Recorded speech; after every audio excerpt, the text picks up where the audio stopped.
I'm Jimmy Evans. This is my wife, Karen. Welcome to the Marriage Today podcast. If you're watching on YouTube, be sure and like and subscribe. On today's episode, we're talking about empty nesting. We've been empty nesting for about 300 years. Our children are in their 40s. And literally, I think we had an empty nest. Now, we got married at 19 years old, had Julie when we were 20, our daughter when we were 20, had Brent when we were 23. And we were empty nesters in our early 40s. And so, and our kids got married early. And so we love empty nesting, and we love our children. And when they left to go to college, we missed them, and it was sad when they left. It was also exciting when they left. Now I want to back up in talking about empty nesting, and I want to talk about repair first. Okay, so there was an episode on Oprah. You recorded this many years ago for me to watch, and they had a group of women that were talking about motherhood. And these women were just being real arrogant. And they were saying, "Oh, I live for my children, and just all my children are my life," and all this kind of stuff. What the women didn't know was their husbands were behind the scenes at the studio watching it, and they were all very angry. They were showing the husbands, and the wives were just talking about, "Oh, this is what I do for my child, and this is what I do for my child." Well, the husbands were mad because the wives had turned their hearts toward the children more than the husbands. The law of priority in marriage says marriage is first before the children. The children are going to leave home, but your marriage is forever, but the children are a temporary assignment. You're going to have a relationship with your kids, but when your kids grow up and leave home, they don't want you chasing after them. We have a very close relationship with both of our kids and our grandkids, but you talk to Julie probably every day on the phone, but we see Julie and Corey and our granddaughters 3 or 4 or 5 times a year. Go there, they come here. Our son Brent, that I work with here at XO, they live 15 minutes away from us, and we see them once a week or something like that, maybe twice a week. And so, but the point is, they don't want you in their back pocket. Well, when husbands make the same mistake, I'm not just picking on the women, husbands many times will turn their hearts toward their careers, and the wives will turn their hearts toward the kids, and you begin this jealousy, this resentment that says, you put this in front of me, whatever it might be, but typically it's the kids or work or something like that. And what I'm saying is, when you have an empty nest and the kids leave home, if you put your identity in those children, your identity left when the kids left. Well, I think it goes back to the beginning of their marriages. Is if they aren't dealing with conflict, if they're not dealing with issues the very beginning of their marriage, then that's why their heart starts turning in a different direction. Like, if the marriage is not meeting their needs that they feel like they want, they don't know how to fix it, so they start going towards the children because that gratifies something, or the husband gets gratified at work, And so I think what you and I had to do is, because our marriage almost ended, and so we had to start several years into it. Yeah, and so we had to start working on our marriage. Yeah, and because we built that good foundation, by the time the kids left, we were like, hooray. Yeah. Because that's what I'm saying. Yeah. And it was like, it was, to me, it was refreshing not to have that, that be able to have a relationship with your kids outside of being the parent is so refreshing. Yeah, it's a beautiful gift of friendship. And so and our children today, both Brent and Stephanie has celebrated their 24th anniversary. I think Julie and Corey maybe 26 or 7. They have great marriages. They prioritize their marriages. They have great kids. They're great parents.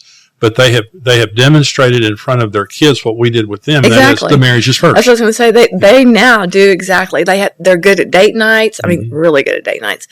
And they put themselves first. And I see their kids. Their kids have such a healthy, confidence and esteem. And yes, they go through kid stuff, but it's like you can tell the difference between a healthy family and not. Well, so the kids, watching your parents love each other makes children feel secure. When parents don't have a good marriage, the children are insecure, and then the kids leave home, and this is where problem in-laws come from. Problem mothers-in-law and fathers-in-law happen because you overly identify with, it's called triangling. You begin to use your child to emotionally prop yourself up, a lot of times because the marriage isn't working. So I'm saying, before we talk about the empty nest issues, you have to go back to before the empty nest if you have a good, solid, prioritized marriage before the empty nest is wonderful. But if you don't, the kids leave home, and now you end up, and I make the joke of the guy puts on his green zip-up jumpsuit and goes in the garage and builds something for 30 years because he doesn't want to be in the house with his wife. Well, speaking of empty nest, though, I can always remember when we were going through empty nest, and then our friends were behind us because we were so young when we had kids. And they were like, oh my gosh, I'm going to die. They're leaving, and I'm so sad. And I'm like, but once the kids go, they're like, oh, but then the other part of that is, I remember thinking, once the kids are gone, I'm going to be so bored. Oh my gosh, my life never stopped. Oh yeah, it was like I was busier without having kids. We loved raising our kids. We love our kids, but it was such a wonderful thing when they both left, and then they would come back. You just enjoy them so much more when they come back. We had a ball. I mean, we loved being together alone, and we still enjoy it. And but it's just something that whatever features are in your marriage before the empty nest, they're going to visit you when you have an empty nest.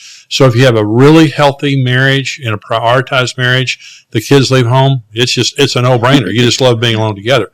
I had a couple. I didn't counsel the couple. I counseled the man. They had never been alone together. Now that's except in the bathroom or in the bedroom. They had never been on a trip together.